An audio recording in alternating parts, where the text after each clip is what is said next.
बिस्मिल्लाहिर्रहमानिर्रहीम अस्सलाम वालेकुम। आज जो मैं आपके साथ रेसिपी शेयर करने जा रही हूँ मुझे बहुत ही मज़ेदार सा कढ़ाई गोश्त जो कि हम बोनलेस बनाएंगे बीफ में, बहुत ही मज़ेदार सी और झटपट से ये कढ़ाई बनकर तैयार होगी। आपने इस रेसिपी को ज़रूर ट्राई करना है और अपना फीडबैक मुझे ज़रूर देना है। तो चलिए आइए जल्दी से इस बोनलेस कढ़ाई को हम बनाना शुरू करेंगे। तो यहाँ मैं बना रही हूँ जी प्रेशर कुकर में। हम गोश्त को गला लेंगे सबसे पहले। तो इसके अंदर मैं शामिल करी हूँ जी 1 कप पानी, क्योंकि हम 1 किलो बीफ जो है वो मेरे पास यहाँ पर बोनलेस है। तो इसको मैंने कुछ इस तरह से छोटे क्यूब्स में कट किया है। बोनलेस कढ़ाई आज हम बनाने जा रहे हैं। तो मेरे पास ये बीफ की छोटी छोटी सी बोटी करेंगे। जितनी छोटी बोटी होगी उतना ही ज़्यादा अच्छा फ्लेवर आएगा। 1 किलो बीफ की जो है वो बोनलेस कढ़ाई की जो मैं आपके साथ रेसिपी शेयर करने जा रही हूँ आज। तो मैंने 1 कप पानी लिया है, उसमें 1 किलो जो है वो बीफ बोनलेस डाल दिया है। 1 बड़ा चम्मच मैंने इसके अंदर अदरक लहसुन का पेस्ट शामिल किया है। बड़ी ही अच्छी सी खुशबू आएगी जब ये इसके अंदर कुक होगा। तो अब मैं इसके अंदर शामिल करी हूँ 1 छोटा चम्मच हल्दी का। अब मैं इसके अंदर शामिल करी हूँ जी 1 बड़ा चम्मच नमक का। बस जी यही 3 चीज़ें इस वक्त हमने इसके अंदर शामिल करनी है मसालों में, यानी कि हल्दी, अदरक लहसुन का पेस्ट और नमक। 1 किलो जो है वो गोश्त है हमारे पास और 1 कप मैंने इसके अंदर पानी शामिल किया है, क्योंकि गोश्त का अपना भी कुछ पानी होगा जिसमें कि अच्छी तरह से गल जाएगा आराम से। तो यहाँ देखिए मैंने मसालों को मिक्स कर लिया है। फ्लेम इसके नीचे मैंने फ़िलहाल जो है वो हाई ऑन कर दिया है और यहाँ पर देखिए मैंने इसको लिड लगा दी है। अब हम इसे 1 विसल आने तक हाई फ्लेम पर पकाएंगे, फिर हम इसको लो टू मीडियम फ्लेम पर 10 से 12 मिनट पकाएंगे कि जब तक हमारा जो बीफ है वो जो गल नहीं जाएगा। तो यहाँ देखिए 12 मिनट हो चुके हैं। अब मैं इसको खोल लेती हूँ। तो अल्हम्दुलिल्लाह जी यहाँ पर देखिए कितनी मज़ेदार सी जो है वो गोश्त की खुशबू आ रही है, क्योंकि हमने इसके अंदर अदरक लहसुन का पेस्ट डाला था। बहुत ही अच्छा सा ये कुक हुआ है। यहाँ पर अब हम इसको चेक कर लेंगे।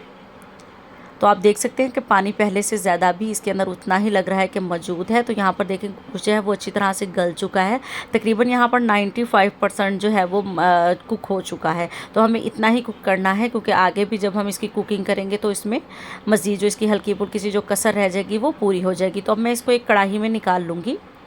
तो यहाँ देखिए मैंने इसको एक कढ़ाई में निकाल लिया, क्योंकि हम कढ़ाई गोश्त बना रहे हैं। तो मैंने इसको जो है उसमें कुकर में गला लिया है जल्दी से, और अब मैंने इसको एक कढ़ाई में डाल लिया है। अब हम यहाँ देखें जितना भी इसका पानी था सारा इसके अंदर ही शामिल किया है, क्योंकि जितने भी फ्लेवर हैं वो उस पानी में ही होंगे। पानी आपने बिल्कुल भी वेस्ट नहीं करना है। तो इधर अब मैंने फ्लेम जो है वो लो टू मीडियम ऑन करके रखा है। अब मैं इसके अंदर डाल रही हूँ पाउडर मसाले, पीसी लाल मिर्च 1 बड़ा चम्मच, पिसा धनिया 1 बड़ा चम्मच, पिसी हुई हरी मिर्च का जो पेस्ट है वो शामिल किया है मैंने 1 बड़ा चम्मच, पिसा गरम मसाला शामिल करेंगे 1 छोटा चम्मच, कश्मीरी लाल मिर्च डालेंगे जिससे कलर बहुत अच्छा आएगा 1 बड़ा चम्मच शामिल कर दिया है। हल्दी नमक जो है वो हम पहले शामिल कर चुके हैं। तो अब मैं इसकी जो है वो भुनाई करूँगी इन मसालों की इसके अंदर, इसी पानी के अंदर। अभी मैंने ऑयल शामिल नहीं किया है। 1 मिनट जो है वो मसालों को हम इसी तरह से इसके अंदर कुक करेंगे। तमाम मसाले जो है मिक्स कर लेंगे ताकि जो है वो गुठलियाँ ना बने, क्योंकि हमने पानी में मसाले ऐड किए हैं।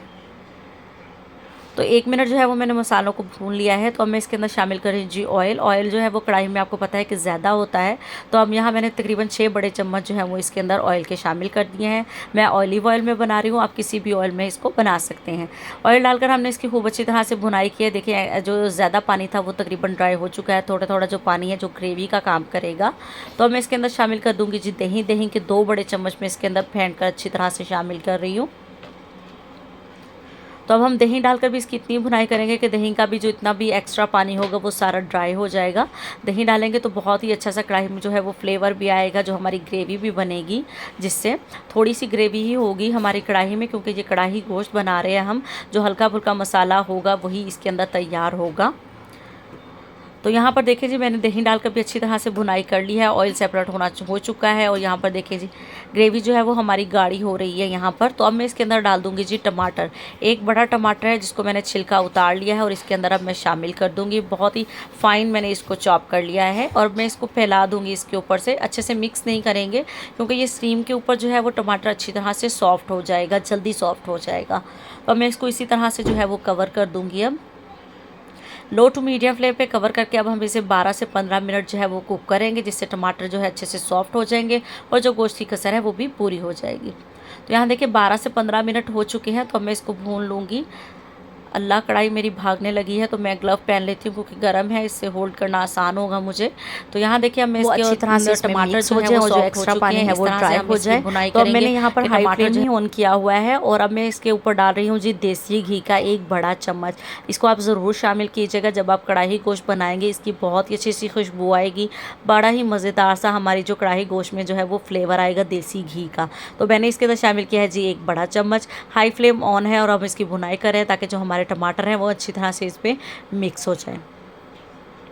तो आप यहाँ पर देख सकते हैं बोटी हमारी जो है वो टूट के बिल्कुल भी नहीं बिखरी है, क्योंकि हमने जो कुकर में गलाया था उसे 90 to 95% हमने कुक किया था। जो बाकी है वो 10-15 मिनट जो है वो हमने इसको रखा था लो टू मीडियम फ्लेम पे टमाटर के साथ। तो उसमें इसकी जो कसर है वो भी पूरी हो चुकी है और इसकी भुनाई भी जो है वो हमने अच्छी तरह से कर ली है। तो यहाँ देखिए मैंने इसके अंदर साथ ही शामिल कर दिया है जी जूलियन कट अदरक शामिल किया है। अदरक के बनाई जो है जो कढ़ाई तो वो बिल्कुल अनकम्प्लीट सी होती है, अदरक बहुत अच्छा लगता है कढ़ाई में, तो मैंने इसके अंदर अदरक शामिल कर दिया है। जितना आपको पसंद हो उतना आप इसके अंदर अदरक शामिल कर सकते हैं बारीक काट कर।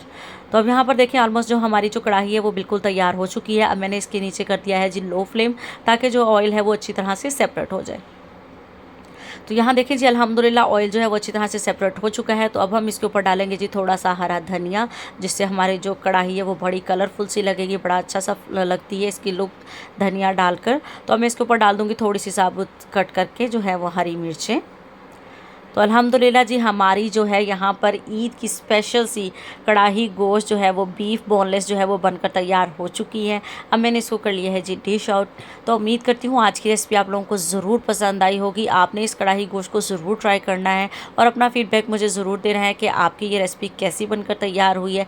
वीडियो अच्छी लगे तो वीडियो को लाइक भी आपने ज़रूर करना है और चैनल पर नए हैं तो सब्सक्राइब कर देना है और बेल आइकन को प्रेस कर लेना है, ताकि हर सिंपल सी रेसिपी आपको आसानी से मिल के। और मिलते हैं अब आपके साथ नेक्स्ट किसी अच्छी और आसान सी रेसिपी के साथ। तब तक के लिए अपना बहुत सारा ख्याल रखिएगा, दुआ में याद रखिएगा। अल्लाह हाफिज़।